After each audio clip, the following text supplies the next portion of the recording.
Hello everyone, so this video is intended for our discussion, asynchronous discussion of our lesson 4, which is the Kartilya ng Katipunan. So before I proceed, ang aking i-focus for this discussion will be the Kartilya itself.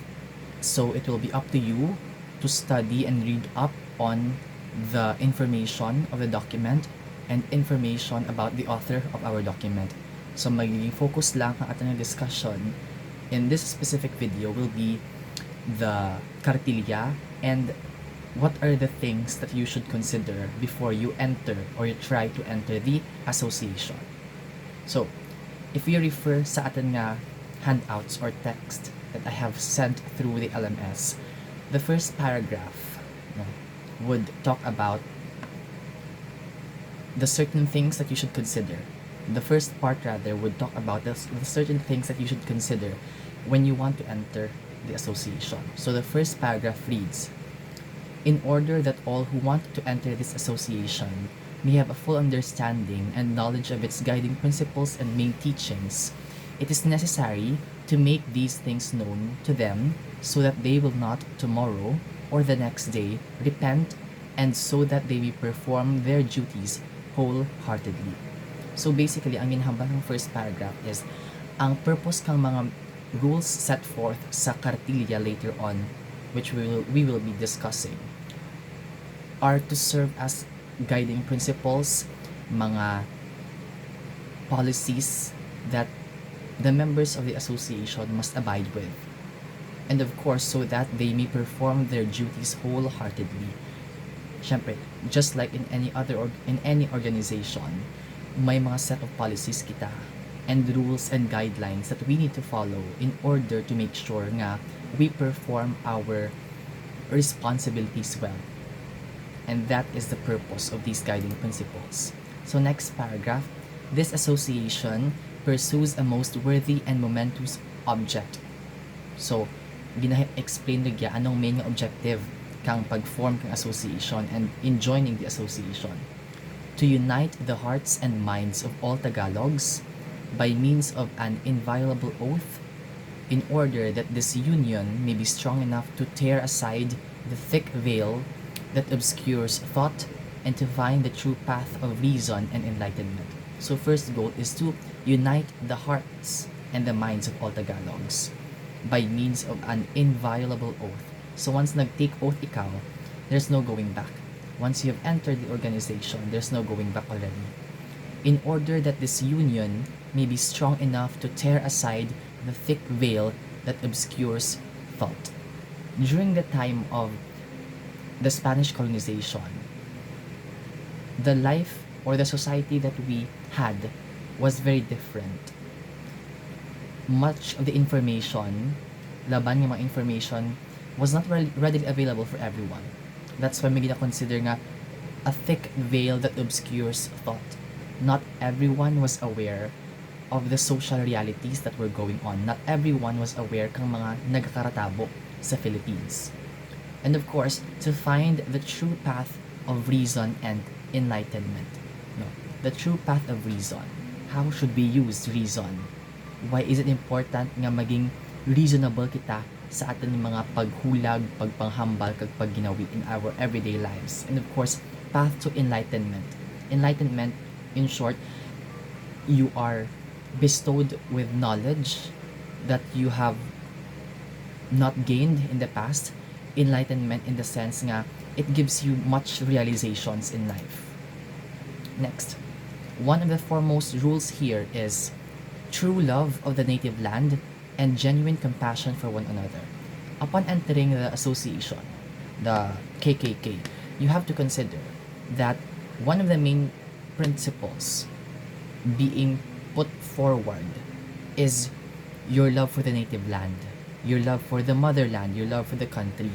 So if you do not embody that kind of perseverance, that kind of passion, to give love and offer your life for the country, then medyo it defeats the purpose of joining the organization. And what else? Genuine compassion for one another. Maliban sa love for country, it's also important to remember one of the major roles kang Katipunan was to make sure You give help to those in need. And helping the people in need is already a form of genuine compassion for one another. Compassion, in short, means you are considerate of other people, considerate of how other people feel. So that's what we mean when we say compassion. When we are compassionate towards one another, that's one prerequisite or kinahanglan when you want to join the organization. Poor, rich, ignorant, wise, here all are equal and true brethren. In short, it does not matter kung manggaranan ikaw or if you are poor, kung araman ikaw or hindi man ikaw tama kaaraman klase ng tao, it does not matter. No. When you enter the organization or the association, all are treated equal. Tapos, equal and true brethren. Brethren means brothers. Plural form of brothers. So, when you enter the organization, you have to bear in mind, ang imo manggad, hindi magpataas sa imong status. Ang imo kaaram, hindi magpataas sa imong status. Because like I've said, when you enter the association, upon entering the association, you are all standing on equal ground. Wala gina-consider imo wealth, wala gina-consider imo intellect. More of that later on. Why and that ngayon wala natin gina-consider gid. Next, as soon as anybody enters here, he shall perforce renounce disorderly habits and shall submit to the authority of the sacred commands of the Katipunan. If you're a person nga may destructive habits, hilig ka pagamo, raka ikaw bisyo, medyo war freak, no, violent type of person, you have to consider that if you want to enter the organization or the association, you have to let go of these types of behavior, these types of negative behavior, because it's not very like the principles kang organization. It's far different from what the organization or association is trying to convey. No, the Katipunan is an association that tries to spread the characteristics of a person nga capable of helping other people, but at the same time hindi man ironic in the sense nga gina-help mo ang gina-oppress, but at the same time you yourself are also creating certain forms of oppression such as violence. So hindi rin pwede, dapat hindi siya contradictory. So you need to renounce, you need to let go, you need to leave all of those negative characteristics behind before you enter the association. All acts contrary to noble and clean living are repugnant here, and hence the life of anyone who wants to affiliate with this association will be submitted to a searching investigation. So sa first statement, all acts contrary to noble and clean living. When we say clean living, wala ti corruption, wala ti background of violence, wala ti background of crime, wala ti background of oppressing other people. Hindi rin welcome. That type of background or that type of behavior is not welcome sa association. Hence, the life of anyone who wants to affiliate with this association, anyone who wants to join the association, will be subjected to a searching investigation. For example, if we relate it to the present time, just like how kung magbuali ka motor, mag-down payment ikaw, before your application gets approved, may background check, may CI, credit investigation, to determine if whether or not you are capable of paying ang monthly nga installment fee, ang monthly nga mga fees mo. Kasi syempre, they also have to make sure nga capable ikaw, may sweldo ikaw. So, amo man na sa association, sa KKK, before entering, your background will be checked to make sure nga the members of the association are people that are noble and of clean living. Wala tibahid kang corruption. Because during the time, corruption was quite rampant on the part of the Spanish friars and the colonizing government. Pero sa part natin, we try our best nga i-uphold ang prinsipyo nga let's not be like our oppressors. Let's not be corrupt. Let's not be unclean. So that's one very important detail to take into consideration.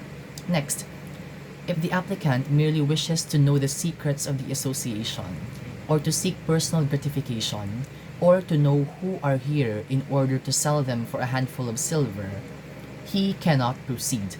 For here, the many who are watching him will already know his intentions and will immediately have recourse to an effective remedy such as befits traitors. So, dissect natin. If the applicant merely wishes to know the secrets of the association, kung ang purpose ng pag-join mo sa association is to expose ang mga sekreto, mga plano, okay, we have to consider the KKK was the association that headed the uprising during the 1896 Philippine Revolution. Na if your purpose or point of joining is to expose the secrets, no, you cannot proceed. Just like how a lot of people sa kadyang time, ang mga marites, they know a lot of things sa background kang tao. They know a lot of details sa story. So ikaw, bilang applicant, if you have the intention of exposing the secrets of the association, your fellow members can actually tell what your purpose or your intention is. So if madakpan ka, you will be punished in any form that is kaangay sa pagiging traitor. Because that's already a form of treason. Yan, traitor mo ang imong organization. So if madakpan ikaw, then you will be punished accordingly. Whatever form befits a traitor. What else? Or to seek personal gratification. No? Makapatawhay, no? Though it feels fulfilling para kanimo kung makasulod ikaw. Pero if amo lang man ra nga the personal gain ng tana and self-fulfillment and not actually genuine compassion and passion to help other people, then it's much better hindi ka na mag-proceed. Or to know who are here in order to sell them for a handful of silver. There's also kasi the tendency nga kasi during the time of the before 1896 Philippine Revolution, the Spanish government was already aware of the uprisings, especially of the association. So what they would do would be mag-send ka mga spies or mga espiya. So of course, kapalit kang identity ka mga members kang association that are leading the uprising, they will be given money as compensation. So mula, they will sell them for a handful of silver. Pero again, as I've said, many who are watching him will already know his intentions. Kamukha mo naman kasi sa lugar. Kamukha mo lang sa iyong barangay, sa iyong pueblo. So people are familiar with one another. And given that situation, if you have this background or this tendency of betraying other people, then those certain members kang organization nga imaman sa community can tell if you have the intention of betraying the organization. And once madakpan ikaw, you can be punished. You will be punished, no? Because as an applicant, you are already undergoing the process of entering the organization, and once you violate certain rules of the organization, then maliban sa hindi pag-approve mo application, bahal din ang possibility that you will be punished, no? Patawan ko kang parusa because as I've said, that's a form of treason. Pag-traidor. So here, next paragraph, here only actions are demanded and esteemed. Hence, anybody who is not willing to act should not enter, no matter how good a speaker he might be. This paragraph basically means you should walk your talk. Diba ang saying nga, you are all bark but no bite. In the association, actions speak louder than words. Kasi sa pakikibaka, sa pagkipag-away, sa pag-aklas, your words cannot really give us the freedom that the Filipinos wanted during the time. You need to put your words into actions. Mga inambal, you need to walk your talk. So, if mag-join ikaw tapos pula man ikaw wakal, then pointless. Because within the association, ang matugruan ng merit ang matuguan praise and the matuguan esteem are actions rather than words. Kumbaga, we need doers, not speakers. Na. Because as I've said, your words, they're hindi ta na makabulig sa pagkamit kang freedom. Maybe kadya nga time, no? Because of diplomacy, people could talk over ang mga problema. Pero, we have to consider nga sa time kang 1896 revolution, conversing, dialogue, and talking were no longer options. Kinanglan na mag-raise ang arms, mag-aklas, physical fighting.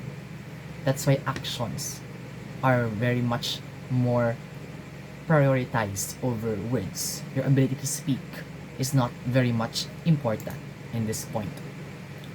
Next paragraph. It is also announced that the duties to be performed with the members of this association are exceedingly hard, especially if one remembers that there can be no dereliction or willful evasion of duty without exaction of a terrible punishment. Before entering the organization, you will be briefed, you will be oriented, kumbaga, nga amo dya ang mga ginaobra sa organization. It's not going to be easy. These are the things expected of you. These are the responsibilities that you have to place upon your shoulders. Just like, for example, kung mag-join kita kang organization sa university, may orientation program. And within that orientation program are the rules and policies kang organization. But at the same time, included sa ating orientation, ano ang mga rubrahan? No, what are the activities involved? And what are the expectations from you as a future member of the organization? Syempre, hindi man lang kita magtatag ka organization kag magbuol kang members to do nothing. You will do something in line with the goals, the mission, the vision of that specific organization that you are joining. And applying that here sa Katipunan, sa KKK, they had a lot of responsibilities, which will be discussed later on. And those responsibilities require the members to be very participative. And those activities are hard. They are heavy work, no? So, you have to be very careful. No? You have to be very careful in the sense nga, if you want to join the organization, you need to kinala mo ipanindigan. No? You need to own up to the responsibility if you are really eager to join. Next, if an applicant merely desires financial support, relief, or wants to lead a life of bodily comfort and ease, he had not better proceed, for he will encounter weighty tasks like the protection of the oppressed and the relentless fight against all that is evil. In this way, his fate will be a vexatious life. So, dissect natin. If an applicant merely desires financial support, relief, sa organization kasi may kwarta, specifically sa Katipunan. And part of those funds will be spent sa mga basic needs kag basic necessities kang mga members kang atan nga organization, kang KKK. So if ang applicant, ang ana lang man nga desire is financial support, relief, nga mabuligan tada financially speaking, then hindi na lang ka mag-join because that's not the point of creating the organization. The organization was created not to be a cooperative nga pwede mo hunusan kang kwarta. That's not how it works. Or wants to lead a life of bodily comfort and ease. Amo yan, bago kaina, the work involved is heavy. No? So if you are planning to join the association, tapos you are expecting a tawhay, no, it's not the case. No? Ano nga mga works ang gina-consider? Like the protection of the oppressed and the relentless fight against all that is evil. When you say protection of the oppressed, there are members of society not capable of defending themselves against the Guardia Civil and the Spanish friars and the colonial government. The elderly are not capable of fighting back, magbato against the Guardia Civil nga bataon. Women and children are most of the time victims. They are powerless. They are weak against the Guardia Civil. That's why may mga cases of rape and harassment. But it's not generalized that all women were weak during that time. What I'm trying to point out is that women and children are a large part of the oppressed members of society during the time. No? So amura, what else? Relentless fight against all that is evil. The fight against corruption, the fight against oppression, harassment. So amura ang purpose ng organization, ng association, was to fight against all of these negative deeds. Now the question is, are you willing to fight for the oppressed? No, ipakigbato ang ginapigas. Because if you're not, then you better not join the association, because that's one of the most important roles of the KKK, helping the oppressed. Next, nobody is unaware of the misfortune that threatens the Filipinos who contemplate these things that are sacred, and the sufferings they are made to endure by the reign of cruelty, injustice, and evil.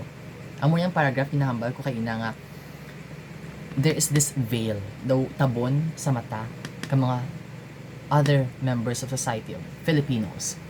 They are not aware of what was actually happening.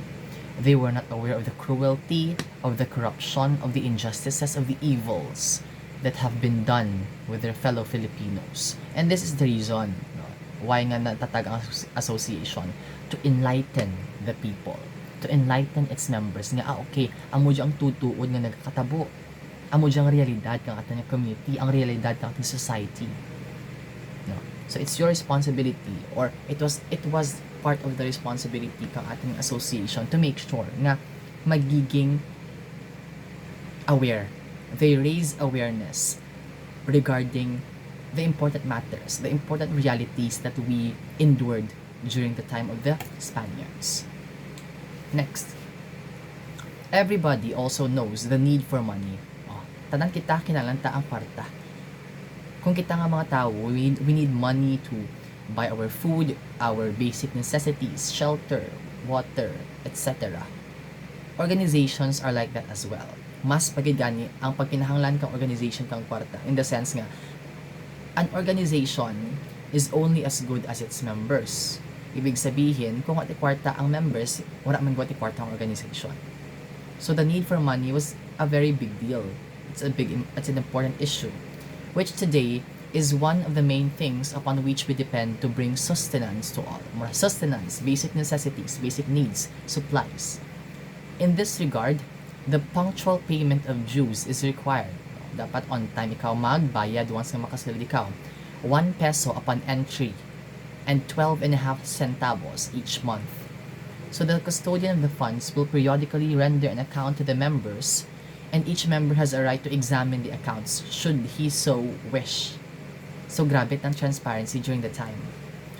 If you wanted to have an account, or mangkuton mo ano ang estado kang collection, pirar ng kwarta, pirang gingasto, the association can readily give you the information. Andak na kadya, ma-check ka kasalin, ma-letter pa. So medyo different ang kadyang case natin. The funds cannot be expended without the consent of the majority. So before spending on food and other necessities, the organization has actually to need the association needs to call for a meeting of its members, and then with a simple majority agreeing na maggastusan da or mag-expense na ka mga specific expenses for the organization, then okay, a simple majority would be 50% plus 1. For example, if the population is 100, 50% of 100 will be 50, and we add 1, that's 51. So that's how you look for or compute the majority, 50% of the total population, and you add 1. So, last paragraph, no? All this must be thought over and deliberated upon calmly, kalma dapat, as it can't be accomplished or endured by anyone who has no love for his native land and no genuine desire to promote progress. Ginahambal ang kalmahan because a lot of us, we don't realize that hindi kita rational. We become irrational when we decide on things when we are very emotional. What do I mean? Heightened emotions can affect how we think. For example, ang kilig. So, an example, kang heightened nga emotion. Kung grabe yung kilig-kilig mo, there are tendencies nga, mura, impulsive ang mga actions mo. Kung kilig-kilig ka, hala ka rin to ka-add to cart sa imong Shopee. Hindi mo control. What else? For example, anger. Kita, a lot of us here, we don't generally curse. No? Wala kita pagpamuyayaw. Pero once gani nga we feel extreme anger, tama kita ka, nagaugat din kita, na gabarak lang rang pagpamuyayaw. So that's an example. Nagbarak ang pamuyayaw mo because you were very emotional. Grabe ang feeling of anger mo during that time. Same as with Rigya. Narinaunahan ka lang excitement mo, no? You always have to consider and ask yourself, do you have genuine love for the native land, for the motherland, for your homeland? And do you have genuine desire to promote progress, development for the country? If yes, then okay. If wala, then I think you should think about it more. No? Kalmahan mo gid. Dapat tawhay ang paminsaran by the time nga mag-decide ikaw regarding this matter. And for the upliftment of your mind and virtue, read the following. So amon dya, mapusid kita rin sa atin nga teachings of the Katipunan, of the sons of the people. Anong kartilya ng Katipunan? First, nga teaching. A life that is not dedicated to a great and sacred cause is like a tree without shade or a poisonous weed. This means, live a purposeful life. Your life has to have purpose. Why? Nakahambal dya. Life that is not dedicated to a great and sacred cause is like a tree without shade. Kahoy nga ti haron. Kung ang kahoy wala ti haron, most probably wala ti dahon.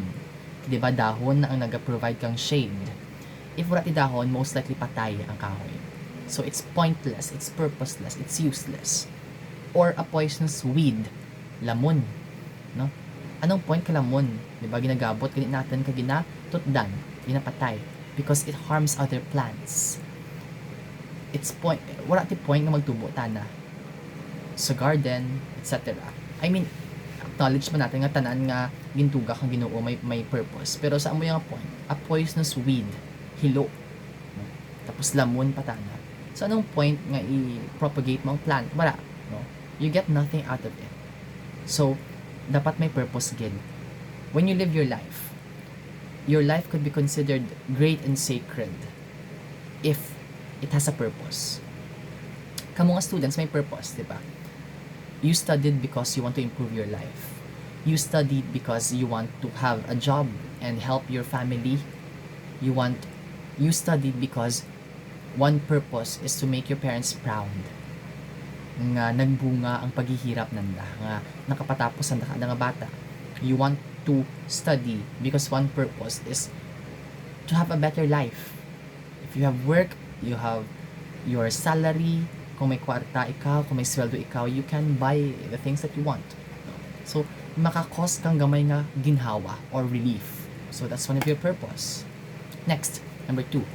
A good deed lacks virtue if it springs from a desire for personal profit and not from a sincere desire to do good.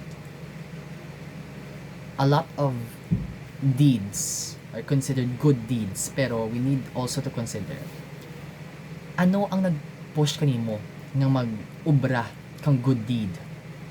Was it for personal profit, personal gain, or sincere gid ang pag-ubra mo kang mayan? No.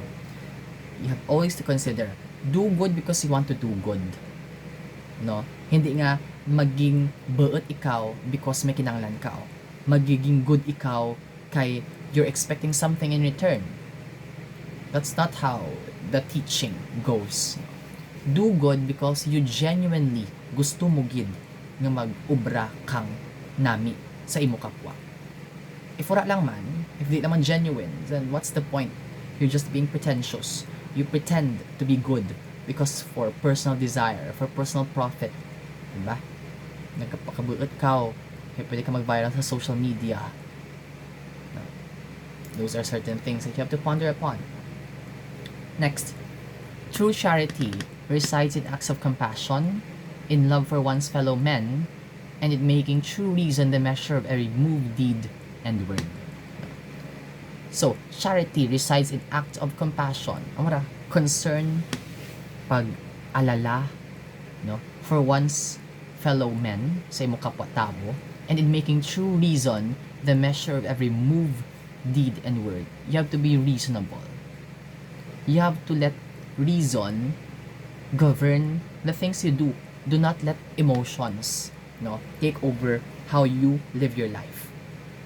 Every move, deed, and word, always use reason, when dealing with things. Tanan nga hulag mo, consider mo anay.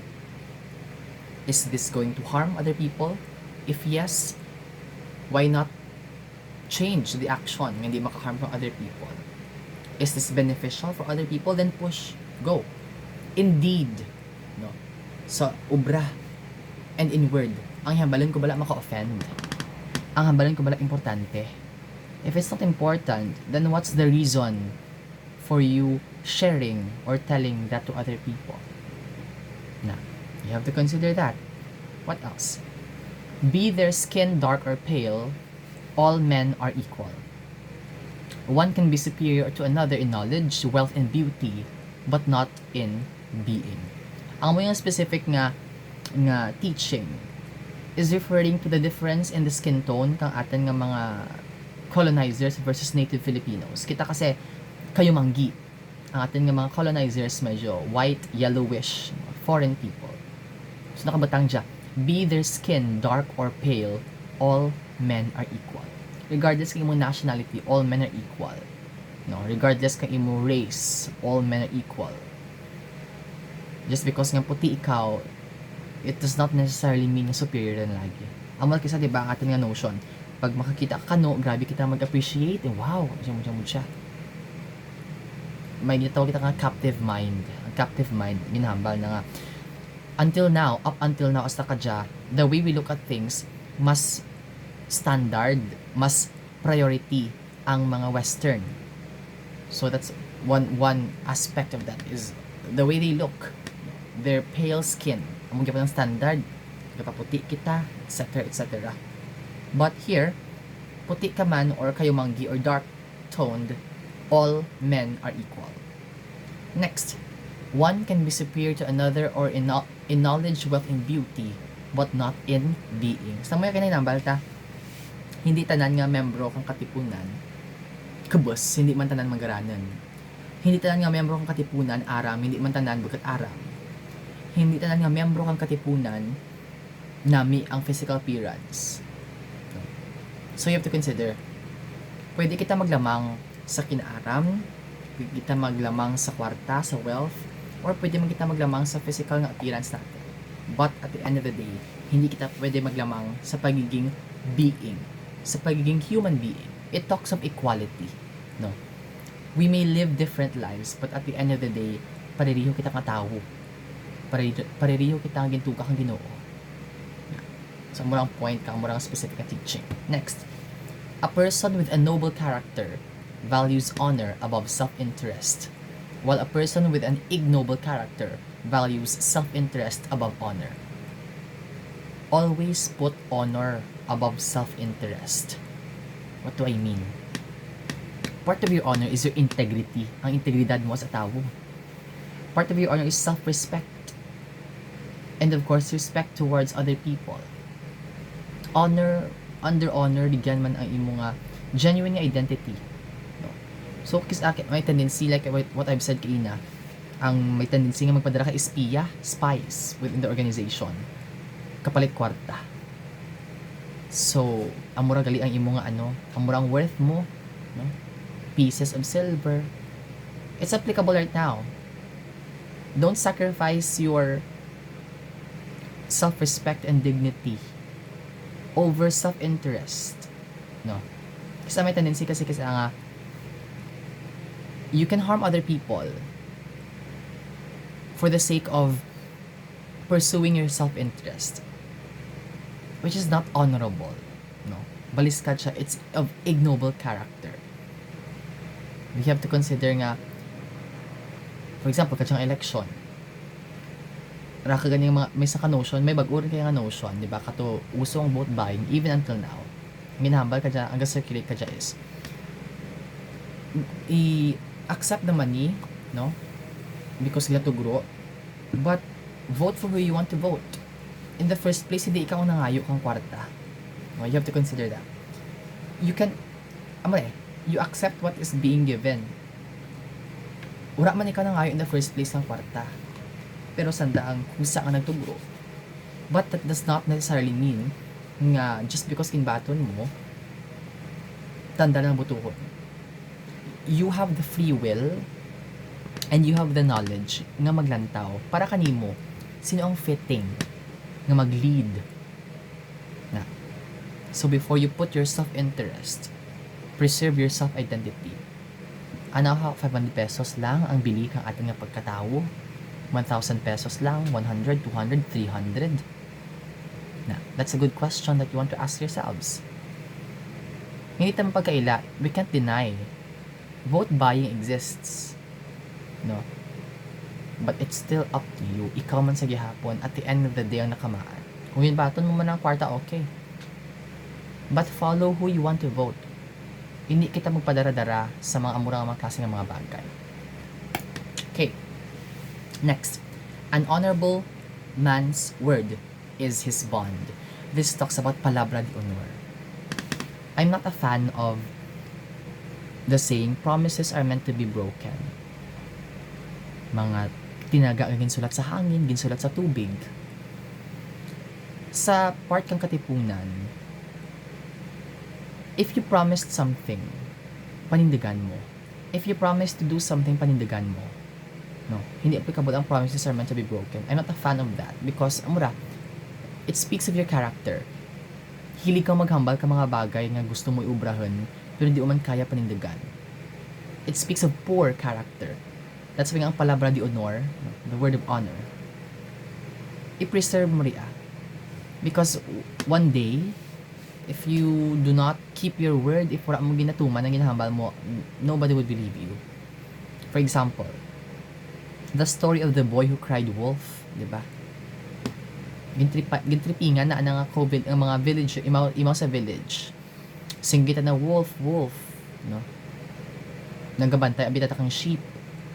Pagpati kang mga villagers nga nagsinggit wolf, they rushed to his location sa kang bata, only to find no wolf anywhere.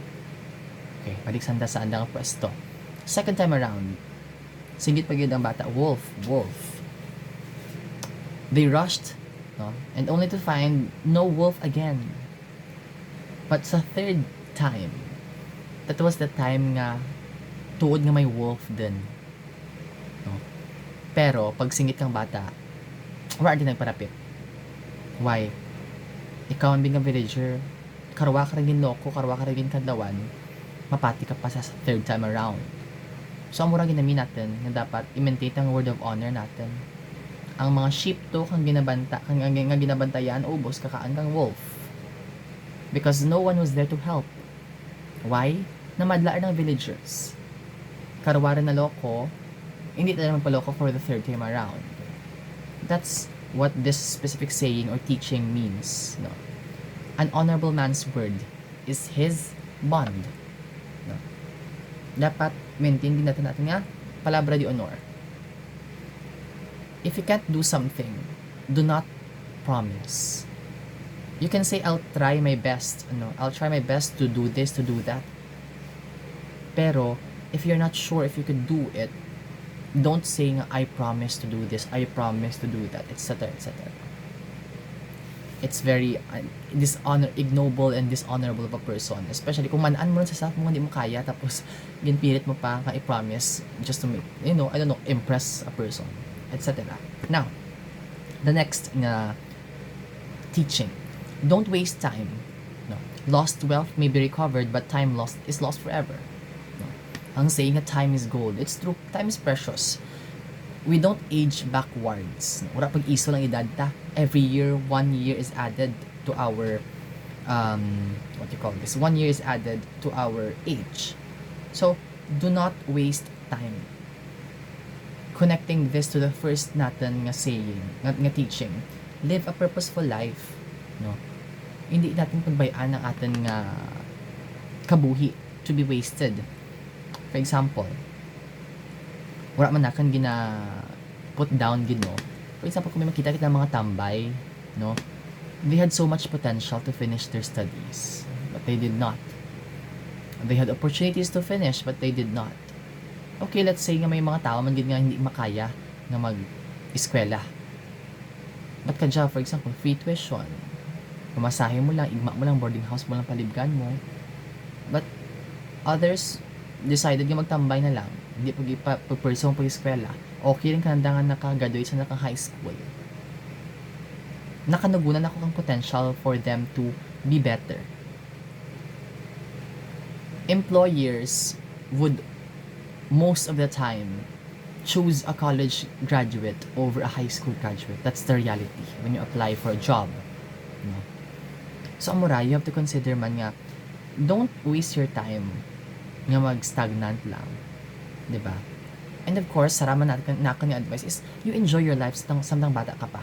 Pero syempre, not to the extent nga YOLO, you only live once nga, all in one night or in 1 week,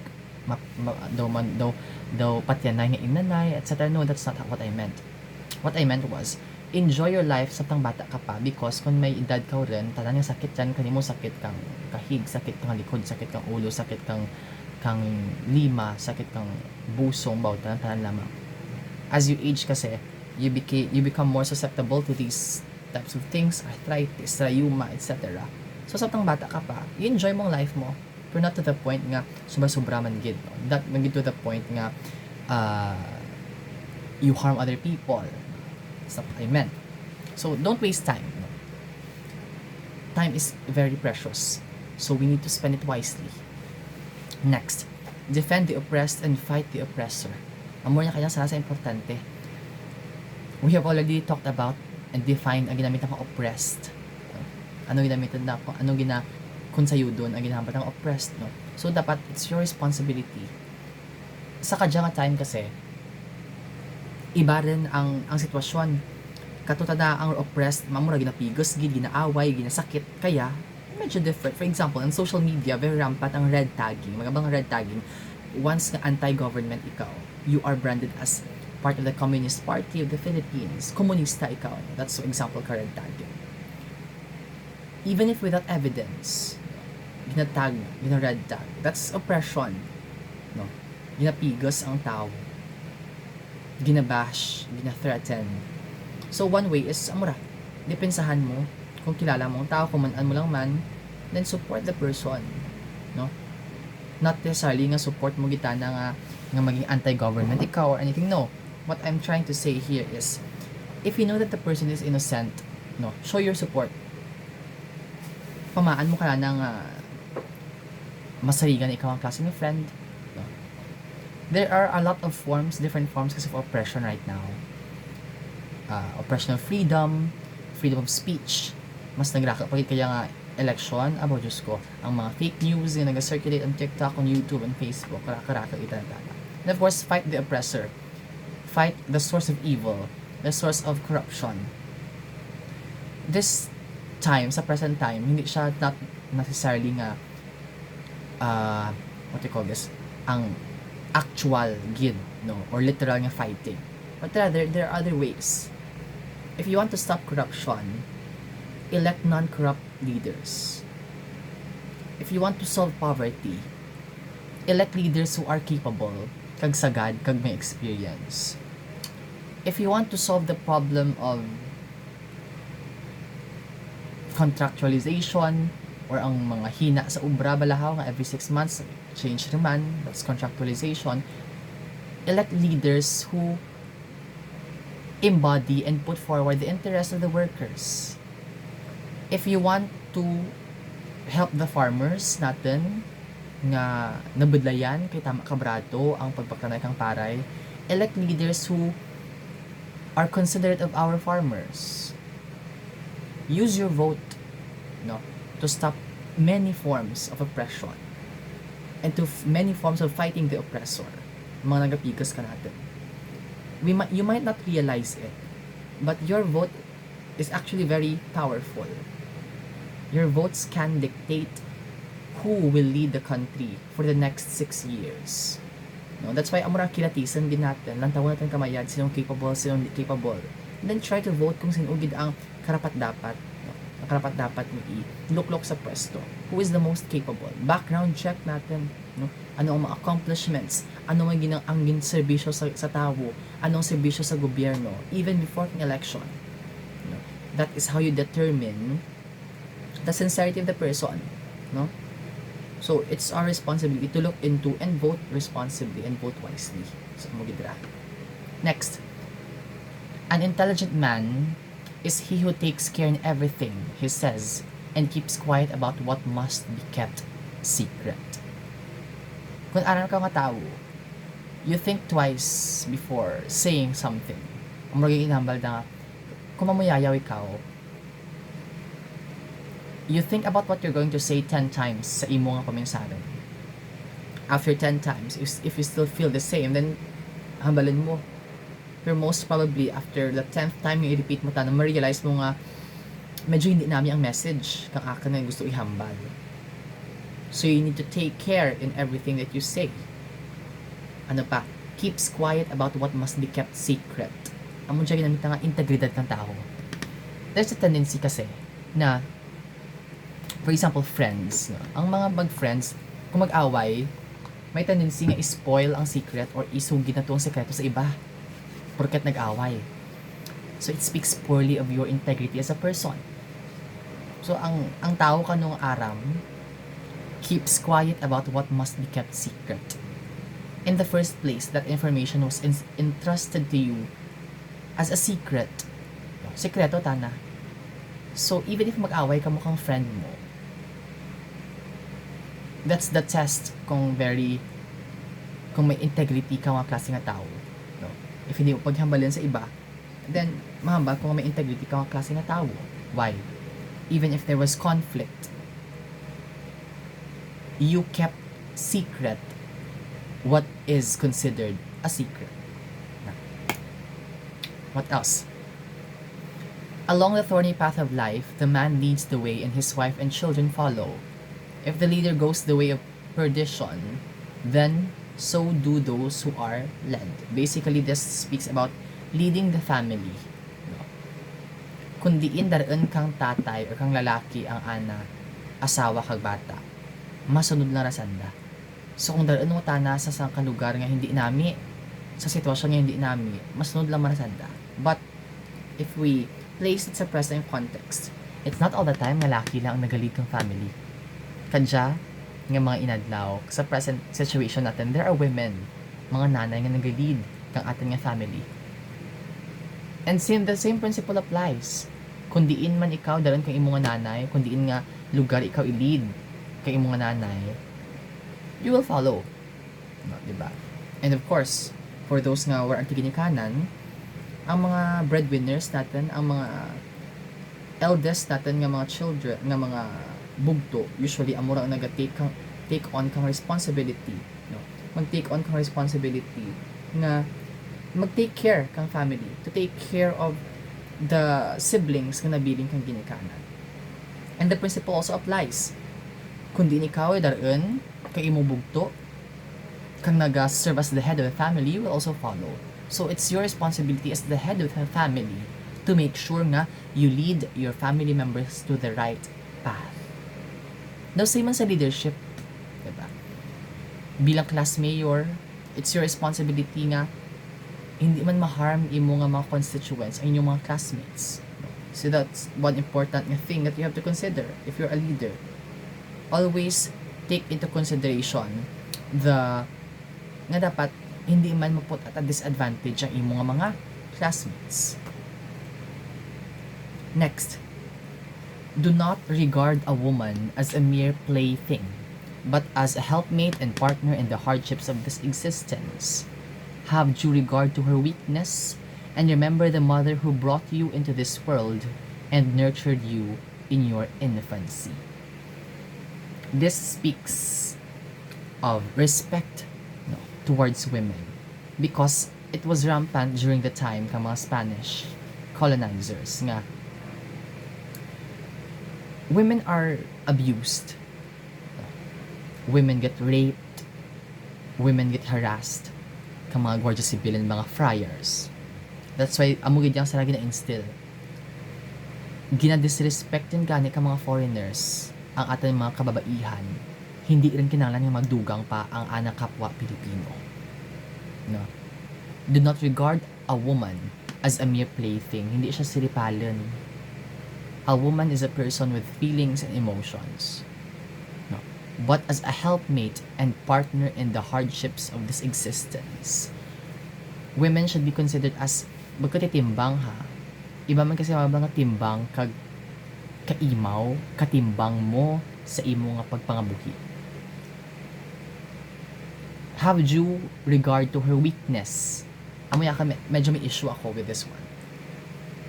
It's a given nga may physical weaknesses ang kababaihan compared to men. But it begs the question, are women really weak? Diba? Weak man din bala ang mga babae? No. Have you tried giving birth? Not just once, not just twice. Depende pa sa mga bata, kung pira ka bata. Kung weak ang nanay or weak ang woman, how is it nga mabugtaw aga 5 a.m. or 4 a.m. Maraha kang bahaw, mahimos, manglimpyo kang balay, manglaba, mga asikaso kang mga miyembro kang pamilya. Diba? All of these things can be done by men. Kaya man kang laki magraha. At why is it nga bayang inaasahan? No, it begs the question. Are women really weak? No? We have a lot of women leaders.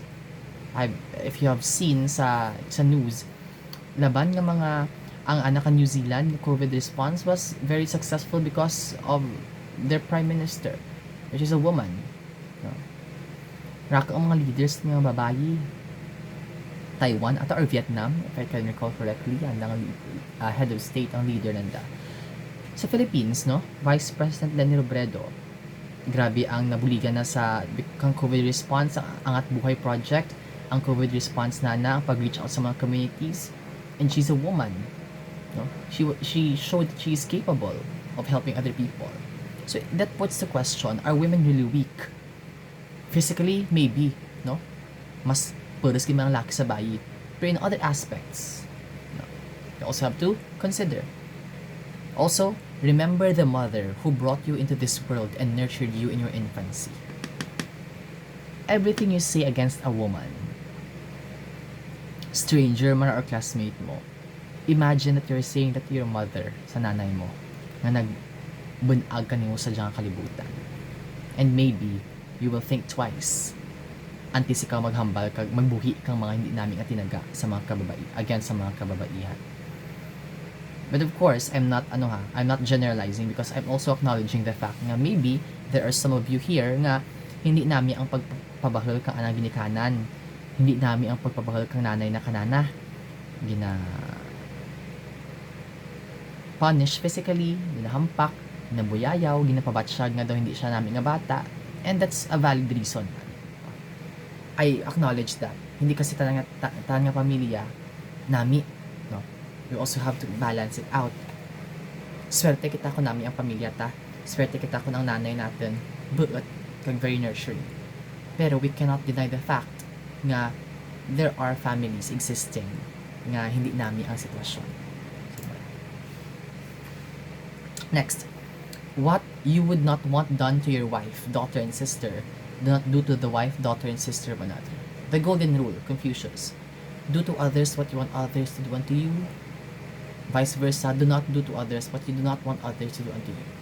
Kung ano gusto mo obrahan sa ibang tao, ano gusto mo obrahan kay ibang tao kanimo, sa imong bugto, sa imong nga asawa, kag sa imong nga bata, amo man ang ipakita mong ugali. Do good and you will receive good. Do bad and you will receive bad.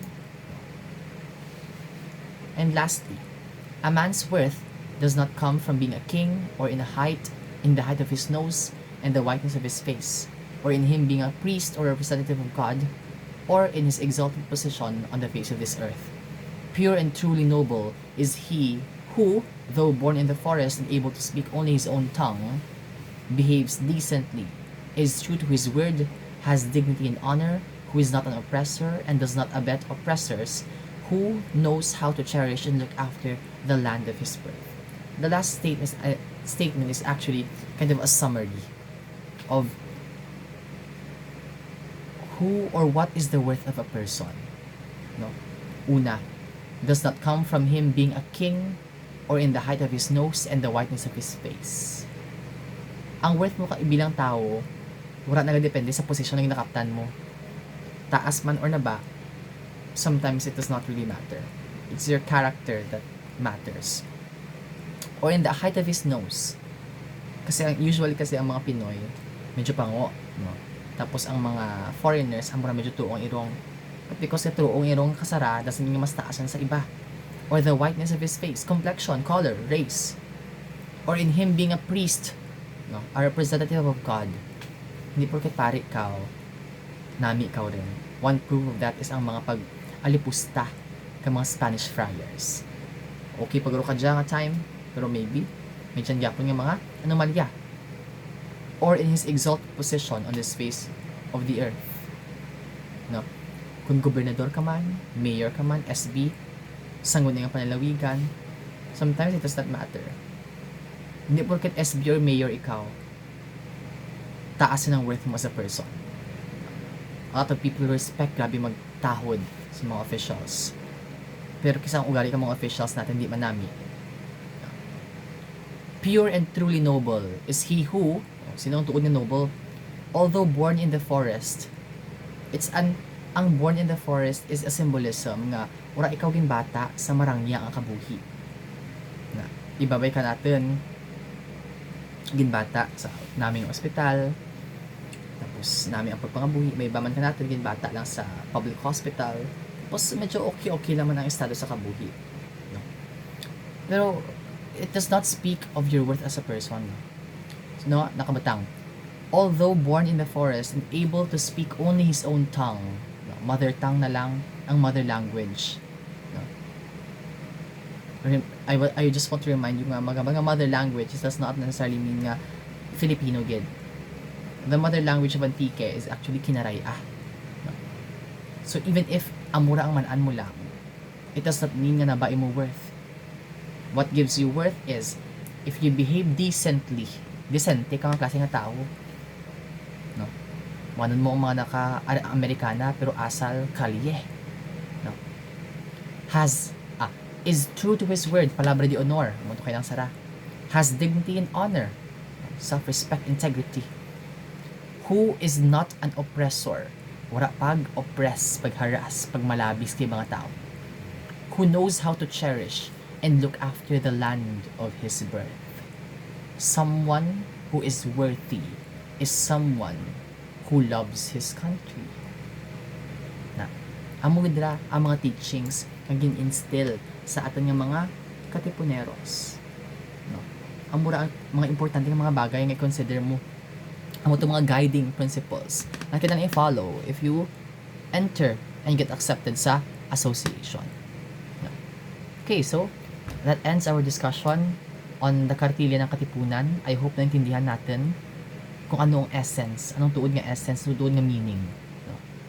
We can still apply those principles sa kadyang time. No? It speaks of honor, of dignity, of honesty, respect. No? Very applicable man gyapon sa kadyang time. Okay? So again, that ends our discussion sa atin nga lesson on the Kartilya ng Katipunan.